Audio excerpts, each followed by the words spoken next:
ಅವಾಗ ಹಂಗಿತ್ತು ಮನೆ. ಹ್ಞೂ ಅದು ಕತೆ ಹೇಳ್ತೀಯ. ಅಂತ ರಾಜ್ಭೋಗ.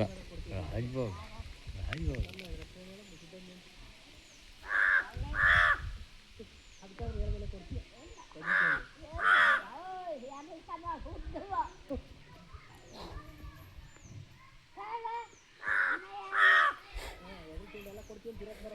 ಯಾರು ಜನ ಅನ್ಯಾಯ ಮಾಡಿಲ್ಲ ಅವರು ಆ ಮನೆ ಸತ್ಯ ಹೇಳ್ತೀನಿ. ಹೌದು.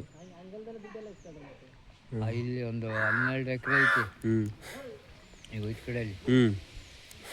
ಈ ಮನೆಗಾರರು ಅವರು ಕಷ್ಟ ಸುಖ ವ್ಯವಸಾಯ ಮಾಡ್ತಿದ್ರಲ್ಲ ಹಂಗೆ ಮಾಡಿಸ್ಬಿಟ್ಟವ್ರು ದಾನವಾಗಿ. 12 ಎಕರೆ ದಾನವಾಗಿ ಕೊಟ್ಟವ್ರೆ ಫ್ರೀಯಾಗಿ. ಕಷ್ಟ ಇಸ್ಕೊಂಡ್ರೆ ಯಾರು ಇಲ್ಲ ನಮ್ಮ ಜೊತೆ ಕೆಲಸ ಮಾಡ್ತಿರಲ್ಲ ಅಂತ. ನೋಡಿ ಹಂಗೆ ಈ ಕಾಲದ ಯಾರು ಕೊಡ್ತಾರೆ? ಈ ಕಾಲ ಅಡಿಗೂ ಒಂದೊಂದು ಅಡಿಗೂ ಕಿತ್ತಾಡ್ತಾರೆ ಅಂಥದ್ದು.